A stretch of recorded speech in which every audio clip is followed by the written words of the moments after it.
गोपाल कृष्ण महाराज की जय, श्री दत्तात्रेय प्रभु महाराज की जय, श्री चक्रपाणी महाराज की जय, श्री गोविंद प्रभु महाराज की जय, सर्वज्ञ श्री चक्रधर स्वामी की जय, दंडवत हो.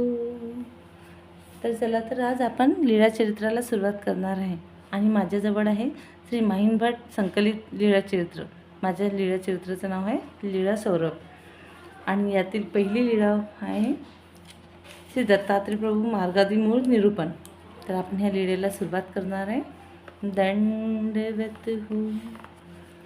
एके दिवशी सर्वज्ञ श्री आसनावर विराजमान होते, निरूपण करीत होते. महादेसा आणि सर्व भक्तजन निरूपणास श्रवणास बसलेले होते. महादेसांनी विचारले, जी कलियुगात या मार्गाची सुरुवात कोणापासून झाली जी? यावर सर्वज्ञ म्हणाले, बाई, या मार्गाशी श्री दत्तात्रेय प्रभू अधिकरण.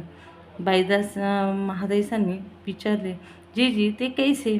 तेव्हा श्री सर्वज्ञ श्री चक्रधर स्वामी बोलले. सर्वज्ञ म्हणाले, त्रेतायुगात श्री दत्तात्रेय प्रभू महाराजांनी भोगभूमीत श्रेष्ठ ऋषिकुळी अवतार स्वीकारून ऋषीवंशाचा अंगीकार केला. पित्याचे नाव अत्रि ऋषी तर मातेचे नाव अनसूया होते. श्री दत्तात्रेय प्रभू महाराजांनी जीवांचा उद्धार करण्यासाठी प्रवृत्ती असल्यामुळे कर्मभूमी सह्याद्री पर्वतावर माहूर येथे विजय केले. तेथे देवगिरीवर श्री दत्तात्रेय प्रभूचे अवस्थान झाले. त्या पर्वतावर क्रीडा करीत 4 युगात राज्य करू लागले. त्याच पर्वतावर श्री दत्तात्रेय प्रभू द्वारावतीकार महाराजांना व्याघ्रवेशात म्हणजेच की वाघाच्या रूपात दर्शन झाले.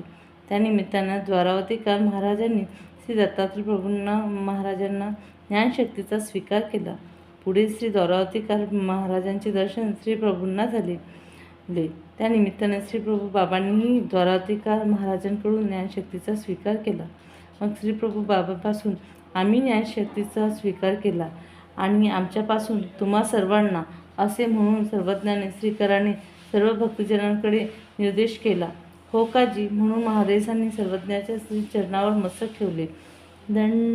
याप्रमाणे या मार्गाशी श्री दत्तात्रेय प्रभू अधिकरण असं सर्वज्ञ श्री चक्रधर स्वामींनी ह्या लीळेमधून बाईसांना आणि आपण सर्वांना त्याचं निरूपण केलं. दंडवत हो.